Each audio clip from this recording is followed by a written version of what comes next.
welcome back. Today I am doing one of my least favorite things ever, and that is cleaning up and organizing my small group area.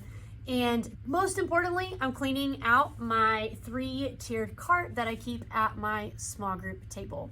Now, if you don't know this about me already, but I'm actually a pretty type B person.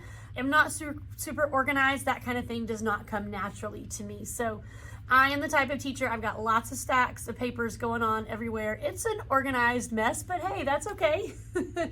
But as I was cleaning this up, I was swapping out materials and getting things ready for the upcoming weeks. I thought, hey, this would be a good time to come in and share with you guys how I utilize a 3-tiered cart in my classroom.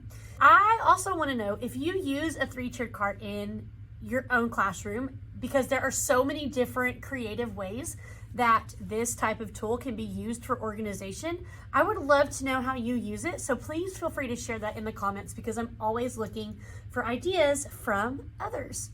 If you are ready, let's dive in and get started.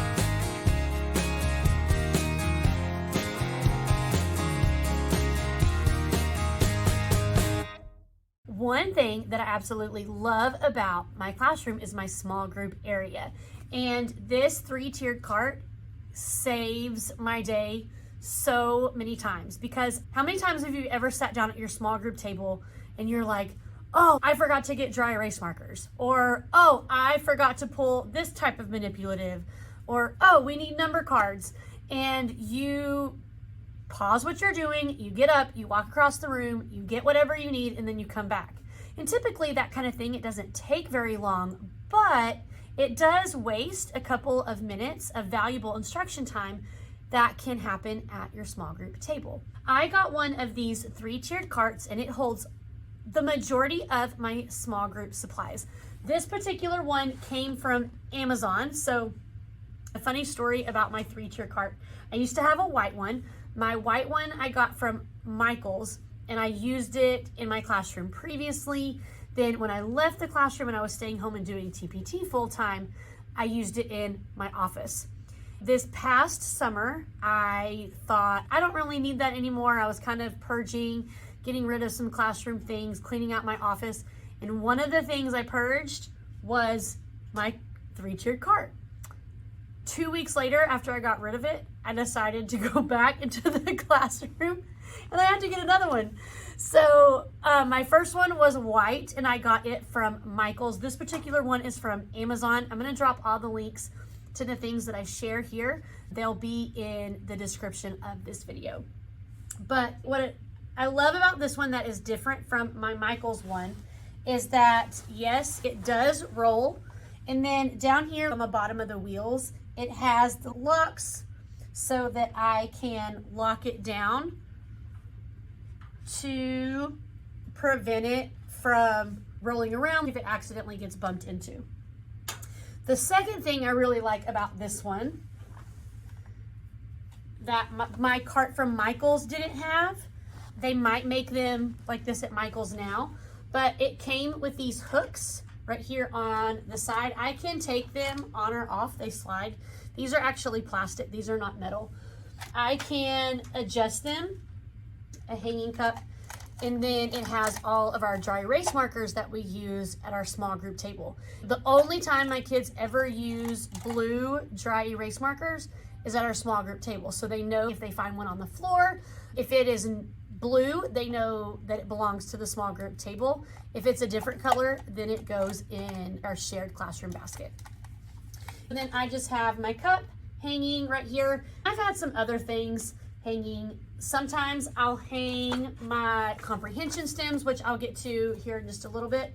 But you know, I can keep those hanging there. Any type of commonly used supply that would fit in either the little dollar store cups or anything that you can put on a binder ring, fluency strips, flashcards, anything like that is perfect to hang on these little hooks. Since it is 3 tiers, I have mine organized and set up.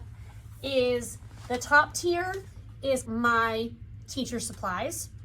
My middle tier is my small group math materials for guided math, and then the bottom holds our commonly used materials for our reading groups. I'm going to show you what I have in each one. On our top tier, the first thing I have is a table caddy. Can you guys tell that I like the color turquoise? This actually used to be a table caddy at my VIP table, and the label is still stuck on here and I just never took it off. But it's got 3 compartments. These 2 on the smaller side compartments, I've always had pencils, and I keep highlighters for kids to use so that I always have those on hand. I'm not having to get up and grab. Kids know that I'm always going to have pencils ready for them at the small group table, so they don't need to worry about trying to bring one or worried about if theirs is sharpened or if it's missing an eraser. It just helps save some time. Then in the second compartment, I've got just a box of crayons. This is for me personally.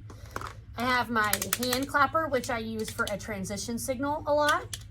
In the bigger side compartment of my VIP caddy, I keep a notepad, my wireless doorbell remote, which is what we typically use for transitions, so I keep that there. I've got a glue stick, and then I also have a set of grading stamps. That's what I keep for just kind of general supplies in the top. Then I also keep my guided math tub. I have blogged about this several times, and I'll put the link to the description of that blog post in this video. But I got this container from Michael's. I love it because the container, it clips. And then on the inside, there's a tray, and then all of this down here. So you can see it's not real big and bulky, but it's big enough to hold a lot of the things that I need. Yes, this says guided math, and I mostly use what is in here for our math groups, but there are some things in here that I use for reading as well. In the tray that pulls out, one of the compartments, I keep dice. We use these obviously so much in math, but we can also use these to play games during our reading small groups as well. I keep lots of sticky notes, and then these are erasers. I am very lucky. My small group table right here has a dry erase top, so I don't ever have to worry about kids needing a whiteboard. They can just write on the table. Then this lifts up. On the inside, I have 6 sets of number cards. I typically have no more than 6 students in a group. It's always good to just have number cards on hand to use for all different kinds of concepts. I also have 10 frame poppets. I absolutely love these. We use these for so many things, but I also will use these in reading as well. They have to punch the number of sounds they hear or punch the number of syllables, that kind of thing. Love, love, love these. And then I also have some clear transparent spinners to keep on hand for different games. Now my second tier holds more of my guided math materials. I just keep a basket. These white baskets, I have had these for years. I get white and I get them at Dollar Tree because typically I can always find white, and they're really cheap to replace if they break. Let me show you what I keep inside this one. Here's our math basket. I keep one of these blank dice cubes. I can use this for math and reading, but I love these clear pockets, so I can easily use Post-it notes or index cards to come up with different questions for review. Love this. They have these typically in the Target dollar spot really frequently. I've also seen similar ones at Dollar Tree. One of the most important things that we need to be doing at the small group table is having mathematical conversations and asking our students questions. Are they understanding what they have learned? And by having these kinds of conversations, we are allowing them to make connections with what they're learning. We are encouraging them to have higher order thinking. I always want to have meaningful questions at my fingertips. And so I keep a set of math comprehension stems. You can see here there's open-ended questions. I've got group discussion.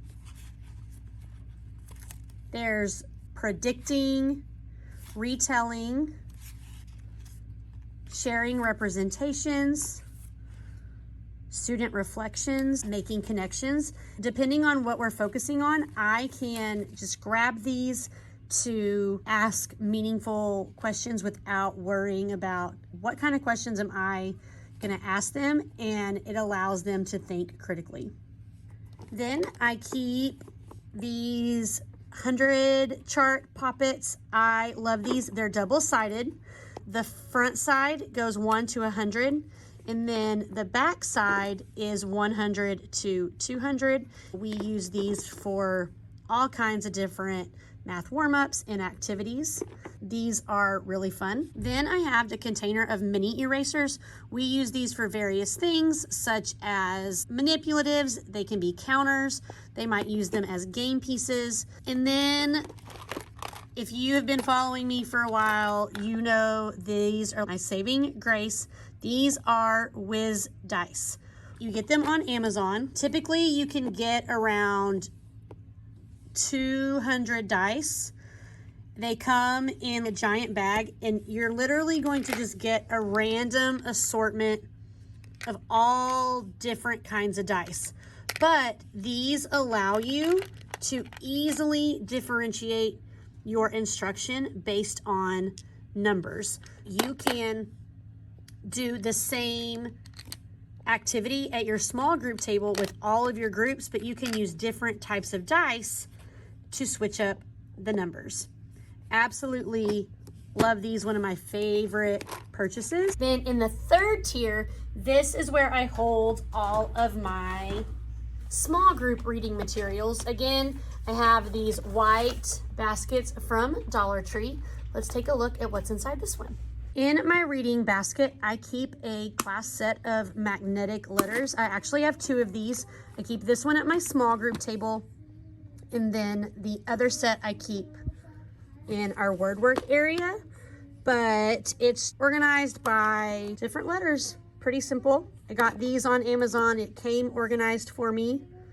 So love these. We use them just about every day. These are the reading set of my comprehension question stems. These are one of my top sellers on TPT because I always want to have those meaningful questions ready to go at my fingertips. I've got questions for summarizing, making predictions, making connections, inferring, determining importance, asking questions, synthesizing. I use these almost daily. And then I have a set of questions that I can ask before we read our story, during the story, and then after the story. I keep these on hand as well. And then I also have a set for nonfiction. This is another teacher prompt guide. This is actually from Mrs. Richardson's class. I use all of her small group decodable materials, and so this is from her pack. These are slinkies to help us stretch out the sounds of the words. I don't know what these are called.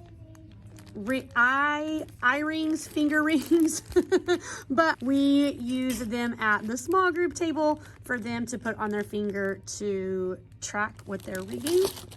We've got some stretchy bands for, again, stretching and sounding out the words. Then I have a set of fluency strips. These are from This Reading Mama.